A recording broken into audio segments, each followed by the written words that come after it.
राष्ट्रीय I saw mega छात्रवृत्ति परीक्षा 2022 के लिए आज फिर से साइंस का एक टॉपिक को उठा के लाए हैं। इस टॉपिक से आपको जब आप प्रीवियस ईयर का प्रश्न देखेंगे तो इनसे आपको 2-3 प्रश्न जो है सो मिलना तय है। मतलब प्रत्येक बार इस टॉपिक से प्रश्न को उठाया जाता है और सीधा सीधा प्रश्न को पूछा जाता है बिना किसी घुमाव का। आपको जितना भी बता देंगे, अगर उतना रट लेंगे तो रटने के बाद भी आप जो है सो उस प्रश्न को बना सकते हैं। तो ध्यान दीजिए, उस टॉपिक का नाम है प्रकाश। ठीक है, आज प्रकाश के बारे में हम लोग पढ़ेंगे। आप सभी जानते हैं प्रकाश क्या होता है, किसे कहते हैं प्रकाश। क्या कोई प्रकाश का परिभाषा बता सकते हैं?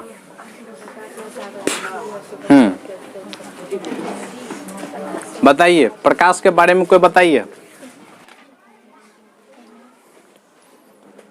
तो प्रकाश की परिभाषा को देखते हैं।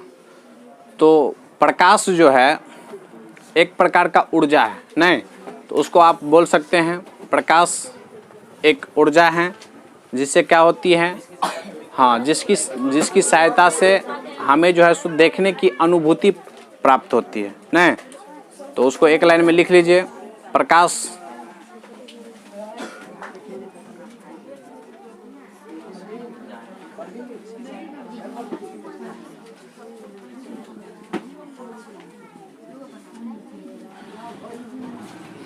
प्रकाश एक ऊर्जा है जिसे हमें किसी भी वस्तुओं को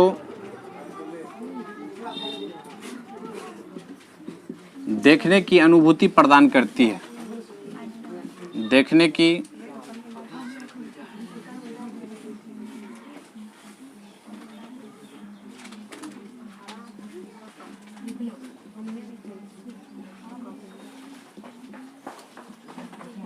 ठीक है, बहुत समझ गए कि प्रकाश क्या है। एक प्रकार का ऊर्जा है जिससे हमें क्या होती है, किसी भी वस्तुओं को देखने की अनुभूति प्रदान करती है। नहीं, अगर यहाँ से प्रकाश को हटा दिया जाए तो हम लोग क्या हो जाएंगे बुआ, सभी का सभी अंधा हो जाएंगे, नहीं हो जाएंगे।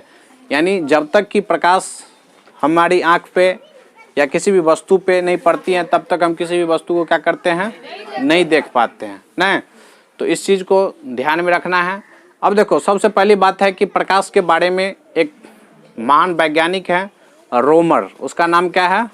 रोमर। उसका पूरा नाम भी है, तो पूरा नाम से आपको कोई माने मतलब नहीं है। उसको सिर्फ जानिए कि ये एक वैज्ञानिक है जिनका नाम है रोमर। तो रोमर साहब ने ही सबसे पहले प्रकाश की वेग के बारे में चर्चा किया गया था। ठीक है, तो इसको लिख लेते हैं,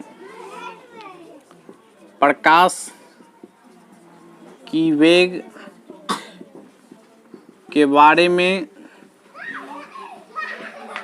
सबसे पहले रोमर नाम की वैज्ञानिक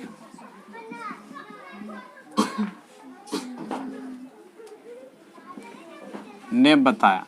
आपको बुआ पूछेगा प्रश्न, एग्जाम में प्रश्न पूछता है कि प्रकाश के चाल को किसने सबसे पहले दिया या बताया, तो किसने दिया है? रोमर ने दिया है। और देखो, प्रकाश का जैसे ही वेग का बात हुआ तो प्रकाश का वेग या तो निर्वात में हो सकता है या नहीं तो किस में हो सकता है बुआ, वायु में हो सकता है, नहीं हो सकता है।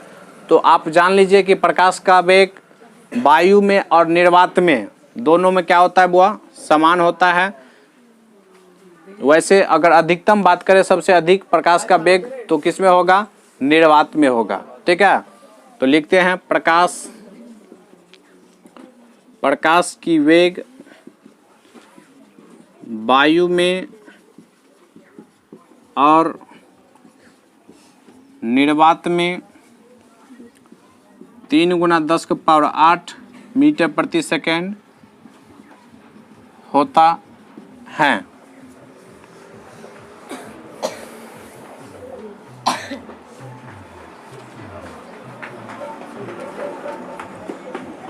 नोट कर लिए? अब देखो बुआ, जहाँ जहाँ से प्रश्न आता है ना उसी को चर्चा करेंगे। ठीक है, ज़्यादा लंबा चौड़ा पढ़ने से कोई फायदा नहीं। देखो, परीक्षा में प्रश्न आता है कि सूर्य का प्रकाश पृथ्वी तक आने में कितनी समय लेती है, तो उस चीज़ को लिख लीजिए। हाँ, लिख लेते हैं, सूर्य की प्रकाश को पृथ्वी तक आने में 8 मिनट कितना लगता है बुआ? 16 सेकेंड लगता है। ठीक है, ये चीज़ जब जान गए कि पृथ्वी पर जो है सो सूर्य का प्रकाश आने में 8 मिनट 16 सेकेंड लगता है, उसी प्रकार हम लोग चंद्रमा के बारे में भी थोड़ा सा जान लेते हैं। चंद्रमा एक ये तो क्या है, उपग्रह है नहीं है, उसके पास क्या है, खुद का रोशनी नहीं है। ग्रह के भी पास खुद का रोशनी नहीं होता है। सिर्फ ये जो होता है सूर्य किसके पास होता है? तारे के पास होता है। तारे की कैटेगरी में सूर्य भी है, इसीलिए सूर्य के पास भी क्या है, रोशनी है नहीं। तो उससे तारे से जो रिफ्लेक्ट होकर के जो प्रकाश पहुंचती है, यानी तारे के द्वारा सबसे पहले कहाँ पे, चंद्रमा पे पहुंचता है, और चंद्रमा के द्वारा जैसे रिफ्लेक्ट करके परावर्तित करके वो जो है सो कहाँ तक, पृथ्वी तक लाता है। तो वो कितने समय में लाता है, तो उसको भी लिख लेते हैं। चंद्रमा के द्वारा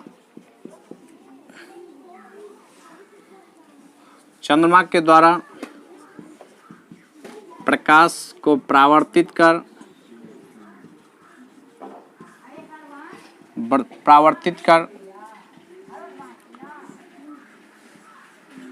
1 मिनट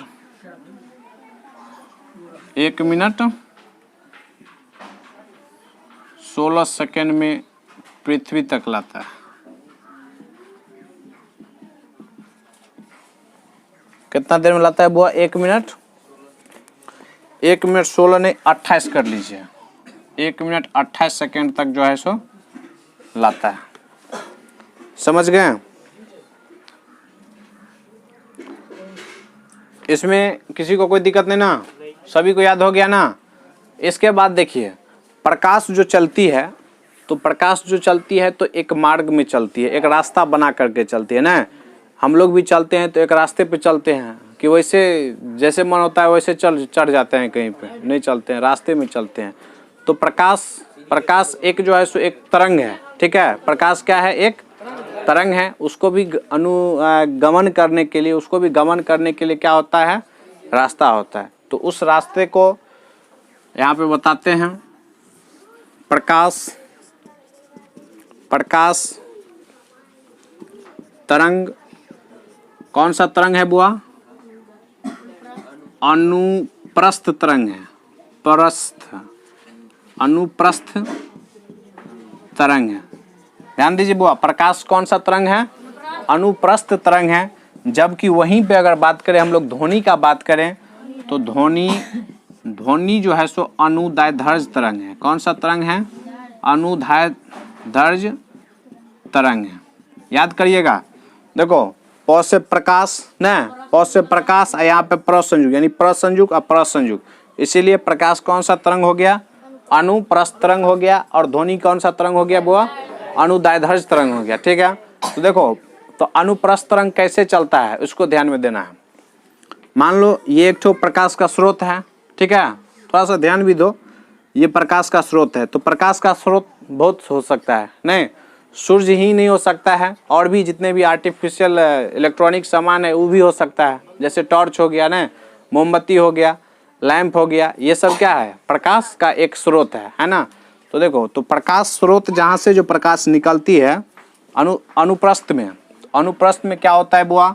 वो जिस बिंदु से निकलता है वहाँ से ऊपर नीचे मतलब लंबत यानी ऊपर गया नीचे गया, ऊपर गया नीचे गया, यानी इस रास्ते से क्या होती है? प्रकाश की किरण गुजरती है। ठीक है, वहीं अगर ध्वनि का बात करें तो ध्वनि तरंग जो है सो अनुदैर्ध्य तरंग में जाता है। और क्या होता है बुआ? ये समांतर क्रम में जाता है। क्या करता है? समांतर क्रम में जाता है। ठीक है, अगर दोनों में अंतर देखें, अनुप्रस्थ प्रकाश में और ध्वनि में, तो प्रकाश का चाल क्या है बुआ? सबसे अधिक है।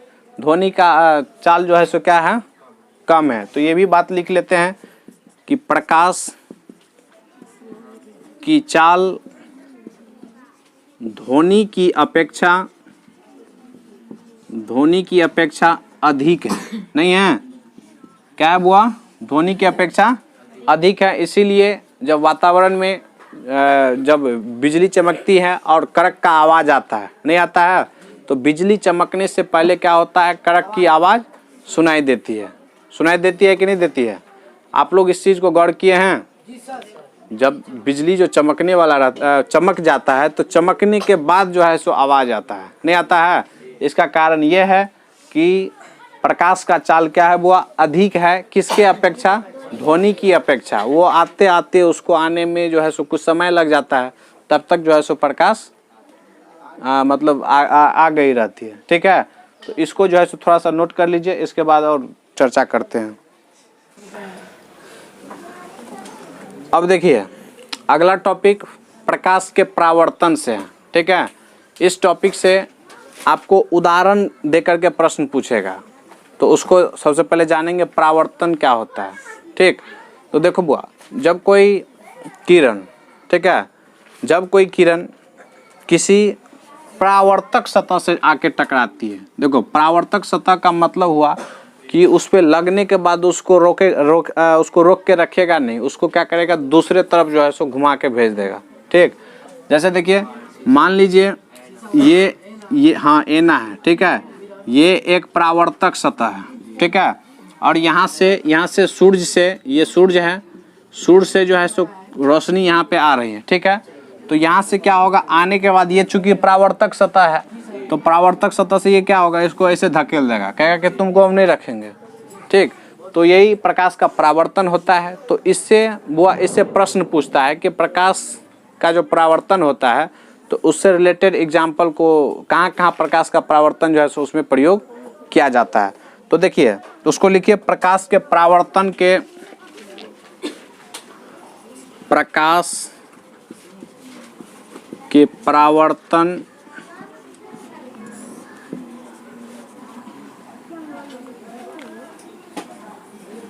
परावर्तन प्रकाश के परावर्तन।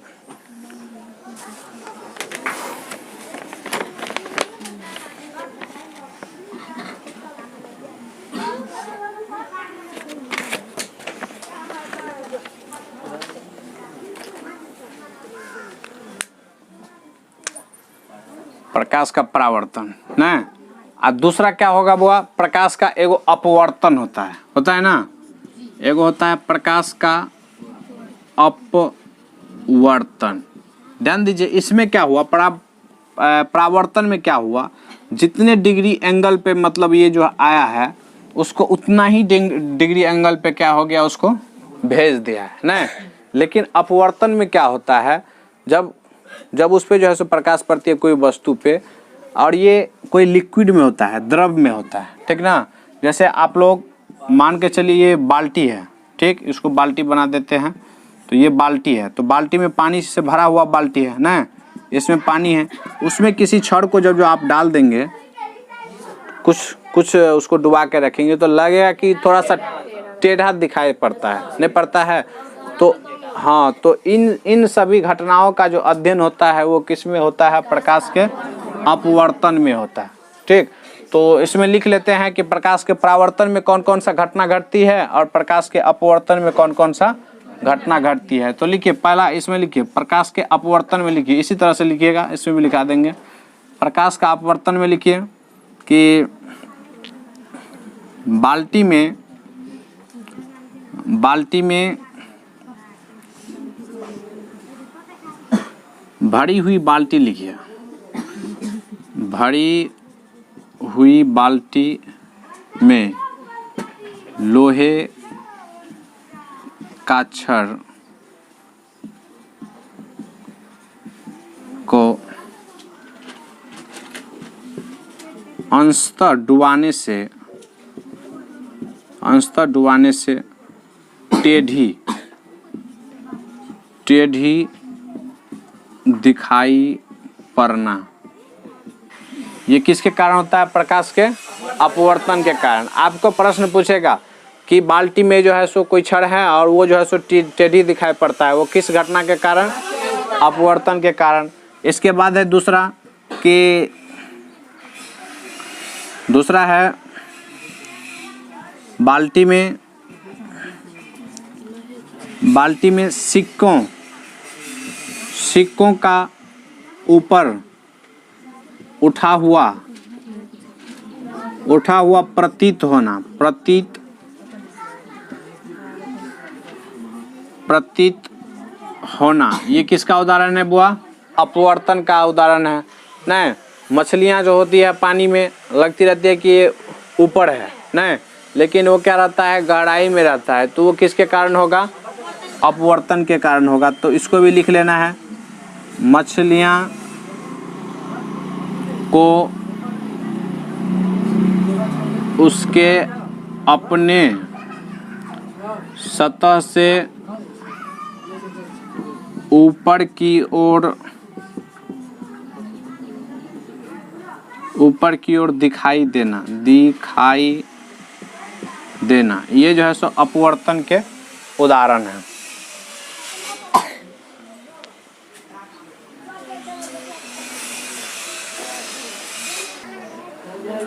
इसके बाद इसी में एक हीट पॉइंट है, यानी प्रकाश के अपवर्तन का ही, तारे का टिमटिमाना। ठीक है, ये बहुत बार पूछा है प्रश्न कि तारे का टिमटिमाना किस घटना के कारण होता है? तो प्रकाश के अपवर्तन के कारण। तो इसको लिख लीजिए, तारे का टिमटिमाना प्रकाश के अपवर्तन के कारण होता है।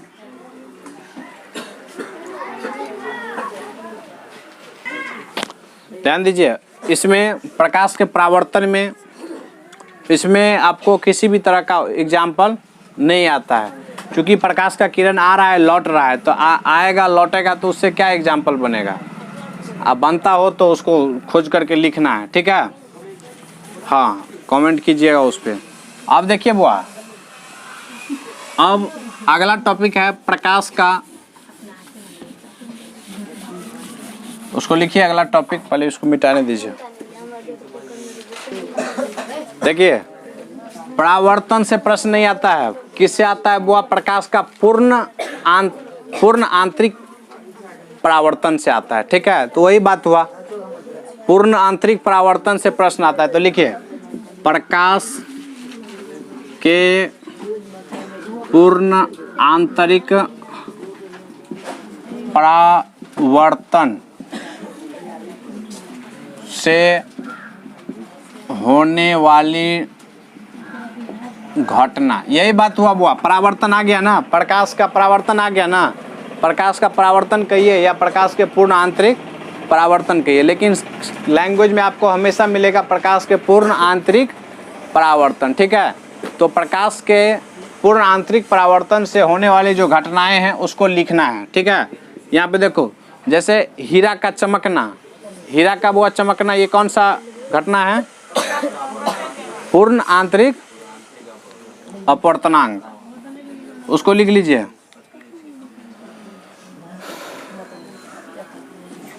लिखिए, हीरा का चमकना। ठीक है, हीरा का चमकना। आपसे क्वेश्चन कैसे पूछेगा बुआ?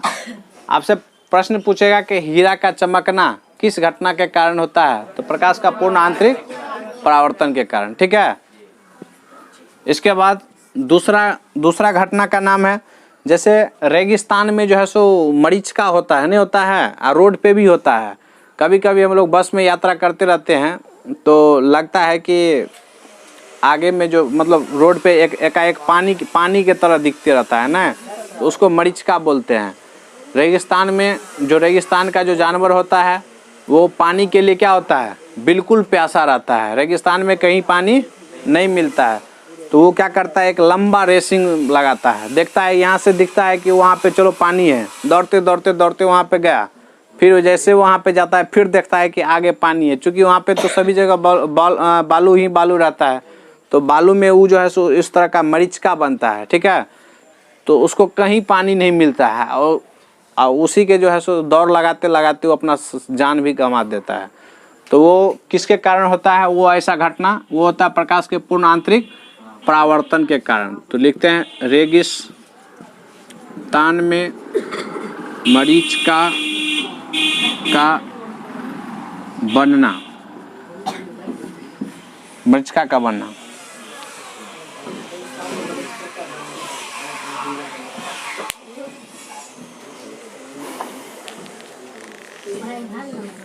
ठीक है, ये दूगो ये जो है सो इम्पोर्टेंट बात है, ये आपको परीक्षा में पूछता है। ये हीरा का चमकना नहीं, और ये रेगिस्तान में मरीचिकाओं का बढ़ना, ये दो प्रश्न जो है सो बहुत ज़्यादा इम्पोर्टेंट है,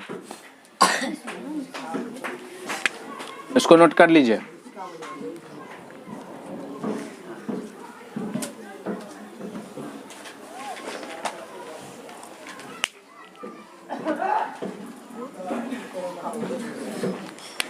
देख लिया।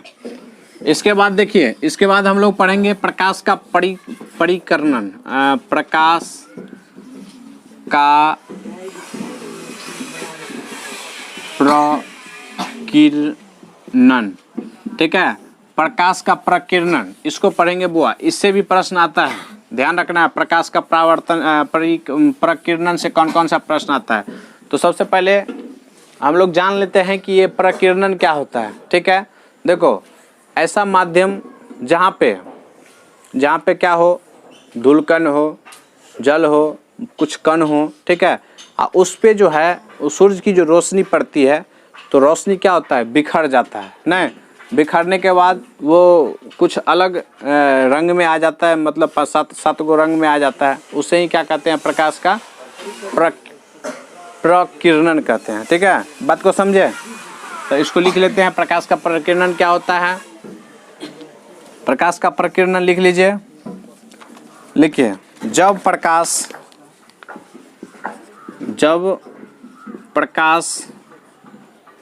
किसी ऐसे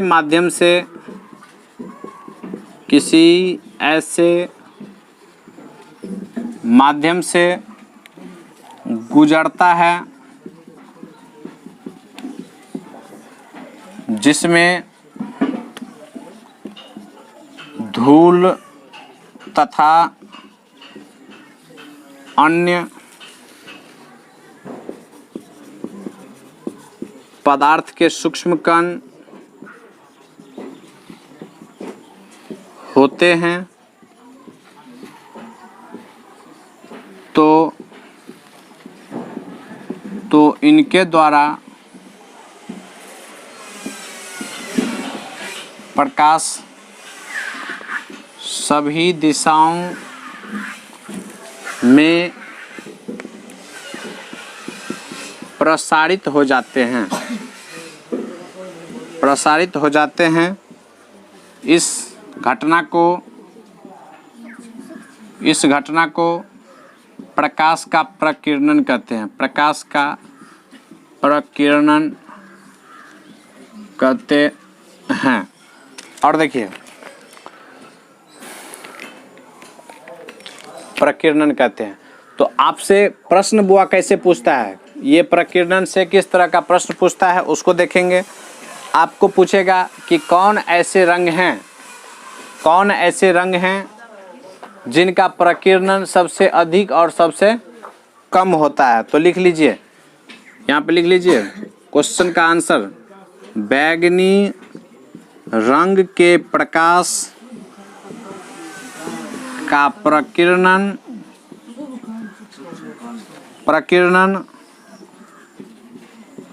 सबसे अधिक और लाल रंग का प्रकीर्णन सबसे कम होता है। ये बात को समझे बुआ? इस बात को नहीं समझे? प्रकीर्णन का मतलब क्या हुआ, एक तरह का फैलाव नहीं हुआ, यानी उसका प्रसार। तो कहने का मतलब सबसे अधिक, देखो यहाँ पे बैंगनी रंग के प्रकाश का प्रकीर्णन सबसे अधिक होता है और लाल रंग का प्रकीर्णन सबसे क्या होता है, कम होता है, नहीं होता है।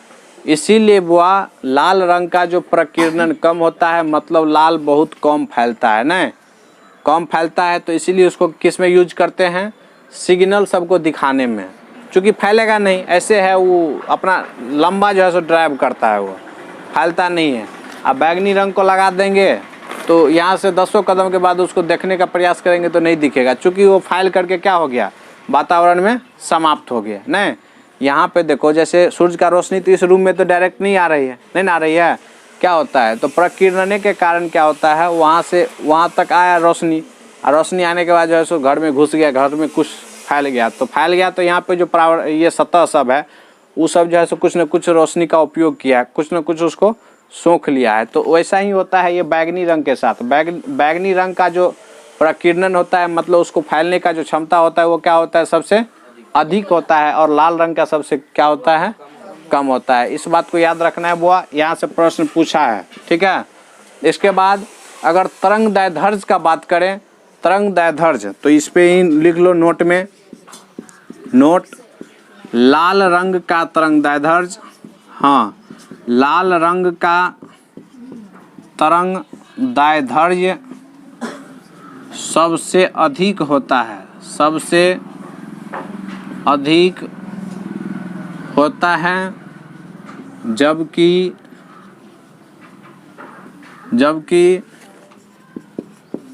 बैगनी रंग का तरंग दैर्ध्य सबसे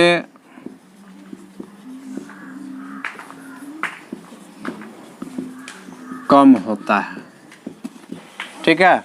तरंग दैर्ध्य का मतलब हुआ बुआ वो जो है सो बहुत लंबे दूरी तक जो है सो दूरी ड्राइव करेगा, बहुत लंबा दूरी तक देखेगा। शाम के समय में कहीं पे कोनो गांव में टावर पे जो है सो छोटका छोटका ललका बल्ब बढ़ता है तो यहाँ से देख लेते हैं ना। तो ललका बल्ब क्यों लगाया जाता है, क्योंकि उसका तरंग दैर्ध्य क्या होता है अधिक होता है, नहीं होता है, वो जो है सो दूर तक दिखाई देगा। तो सिग्नल में कहीं पे भी कोई भी सिग्नल हो तो सिग्नल में जो है सो किस रंग का प्रयोग किया जाता है, लाल रंग का प्रयोग किया जाता है। ये भी आपसे प्रश्न में पूछता है कि सिग्नल में बत्ती को दिखाने के लिए किस रंग का प्रयोग करते हैं, तो लाल रंग का प्रयोग करते हैं। इसको लिख लीजिए, यहाँ पे लिख लेंगे, इसीलिए लाल रंग का प्रयोग सिग्नल देने में करते हैं।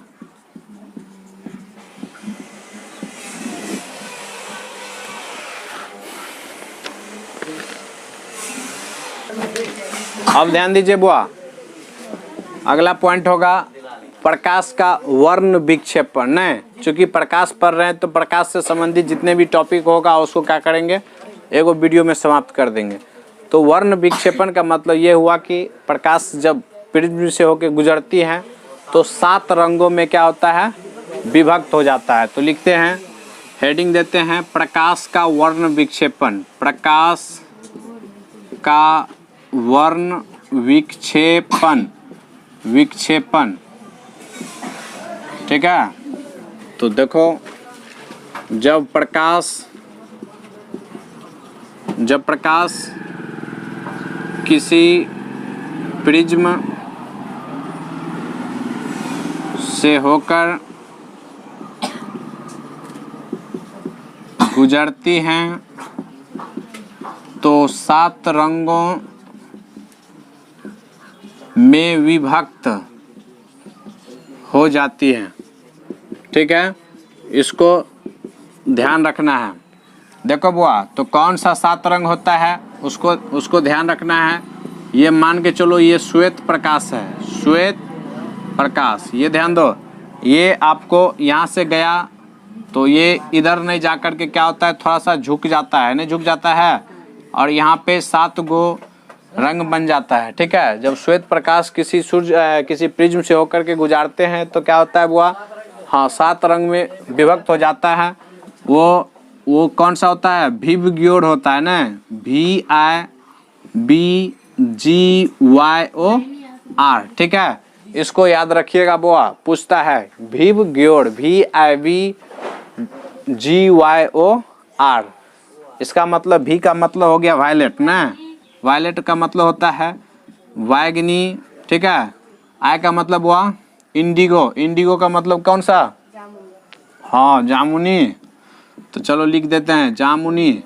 बी का मतलब ब्लू ना, ब्लू का मतलब नीला हो गया। जी का मतलब ग्रीन, ग्रीन माने हरा, वाई का मतलब येलो, येलो माने पीला, ओ का मतलब ऑरेंज मतलब नारंगी, और आर मतलब हो गया लाल हो गया। ठीक है, तो सबसे ऊपर कौन सा होता है? लाल, और सबसे बैगनी। इसको ध्यान रखिएगा। आपको ये अथी में भी पूछता है, इंद्रधनुष से भी रिलेटेड पूछता है। कहेगा कि जब इंद्रधनुष निकलता है तो सबसे पहले तो पूछेगा कि इंद्रधनुष कब निकलता है, किस समय निकलता है। ठीक, तो बारिश होने के बाद निकलता है, नहीं निकलता है, और उसमें कभी कभी देखते हैं कि पहले भी निकल जाता है। तो ध्यान ये रखना है, ये नहीं पूछेगा कि बारिश होने के पहले निकलता है कि बाद निकलता है। प्रश्न पूछेगा कि इंद्रधनुष कैसे कहाँ निकलता है, तो हमेशा ध्यान रखना सूर्य के विपरीत। सूर्य के विपरीत क्या होगा, वो हमेशा निकलेगा। मान के चलो अभी सूर्य पूरब के दिशा में है तो पश्चिम के दिशा में होगा। मान के चलो अगर पश्चिम के दिशा में सूर्य है तो पूरब के दिशा में इंद्रधनुष निकलेगी। तो ये चीज़ ध्यान में रखना है। और आपसे पूछेगा कि बीच में, सबसे बीच में कौन सा रंग होता है? हरा होता है। ठीक है, इसको ध्यान में रखना। जो कहते हैं उतना करते चलिए। यही सब पूछता है बुआ। कोई यहाँ पे यूपीएससी बीपीएससी का पढ़ाई नहीं होता है कि अंदर लेवल का पूछता है, यही सब पूछता है। इसी सब में बच्चा का कन्फ्यूजन होता है, तो उसको ध्यान रखिएगा।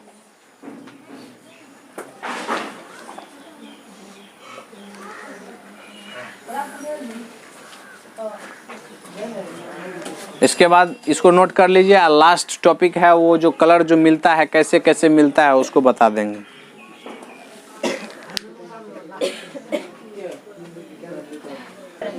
चलिए अगला पॉइंट है बुआ, प्रकाश, यानी प्रकाश छोड़ो, रंगों का मिश्रण। ठीक है, यानी कौन कौन सा रंग को मिलाने से कौन कौन सा रंग बनता है। ठीक है, उस पर ध्यान देंगे। देखो प्राथमिक रंग, यहाँ से प्रश्न आता है बुआ। रंग जो होता है दो प्रकार का होता है। एगो होता है प्राथमिक रंग, ठीक है, एगो होता है द्वितीयक रंग। द्वितीयक रंग, ध्यान दीजिए बुआ। तो प्राथमिक रंग आपसे पूछेगा प्राथमिक रंग किसे कहते हैं या कौन कौन सा होता है। तो प्राथमिक रंग में आएगा लाल, हरा और नीला। ठीक है, इतना तक याद रहता है। लेकिन जैसे ही लाल और हरा को मिला देंगे तो कौन सा रंग बनेगा? तो उस चीज को भी आज बता देते हैं। ठीक है, ध्यान रखना। और देखो बुआ, ये हो गया लाल, हरा, नीला हो गया। अब द्वितीयक रंग बोलते हैं पीला, ठीक, पीकॉक नीला, और एक तो होता है मैजेंटा होता है। ठीक है, क्या होता है बुआ? मैजेंटा होता है। हाँ, मैजेंटा कलर है, तो इसमें क्या कहिएगा? अरे हिंदी में है पीला, पीकॉक नीला। ठीक है, और ये मैजेंटा हिंदी में है। कोई ऐसा वर्ड है जो हिंदी इंग्लिश दोनों सेम में यूज होता है, तो उसके लिए कोई अति नहीं करना है। तो देखो कहाँ है नीला? ये तो पिकॉक नीला है ना, यानी पिकॉक मतलब पिक वो जो होता है पिकॉक होता है ना मोर, उसके तरह नीला। यहाँ पे दो लाल, ठीक है, यहाँ पे दो हरा, यहाँ पे दो नीला। ठीक है, यहाँ पे हो गया आपको पीला, ये हो गया मैजेंटा, और ये हो गया पीकॉक नीला। ठीक है, देखिए ये दो रंग से प्राथमिक रंग से ही हमेशा जो है सो क्या बनता है बुआ? द्वितीयक रंग बनता है। प्राथमिक रंग से, यानी ये जो तीन गो प्राथमिक रंग है कौन कौन सा?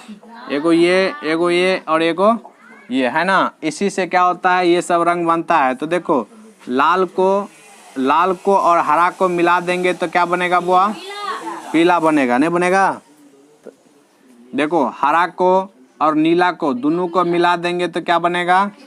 पीकॉक नीला बनेगा।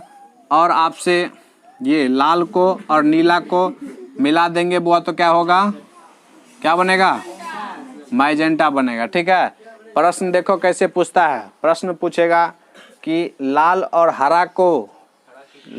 हरा के रंग को जब मिला देते हैं तो मिलने से कौन सा रंग बनता है? तो पीला, नहीं?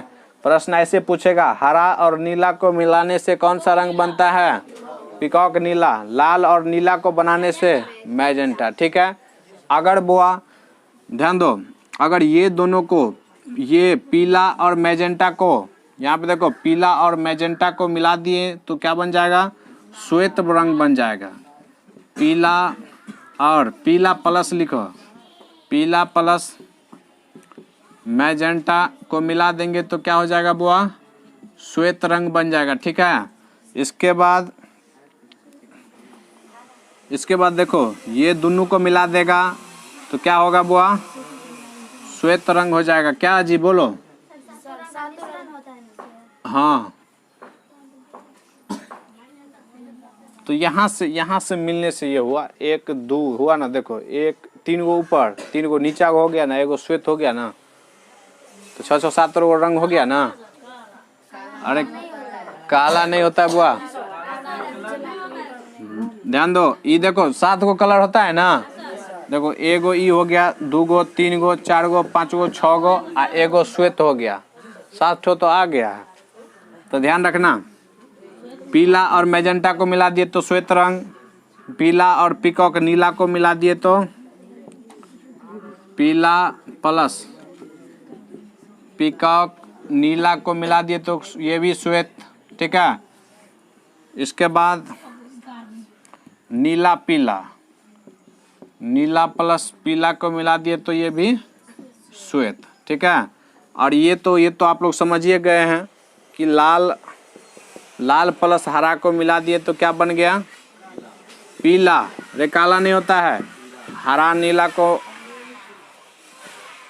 हरा प्लस नीला इसको बना दिए तो क्या हो गया? पीकॉक नीला हुआ ना। इसके बाद लाल नीला को मिला दिए तो, लाल प्लस नीला को मिला दिए तो ये हो गया मैजेंटा हुआ ना। इसके बाद लास्ट है बुआ कि लाल हरा नीला तीनों को मिला देंगे फिर भी श्वेत होगा। तो लिख लीजिए, लाल प्लस हरा प्लस नीला बराबर क्या होता है? श्वेत होता है। इसी के साथ इस पाठ को समाप्त करते हैं। जो भी प्रश्न होगा उसको आप लोग बनाइएगा, सभी प्रश्न बनेगा।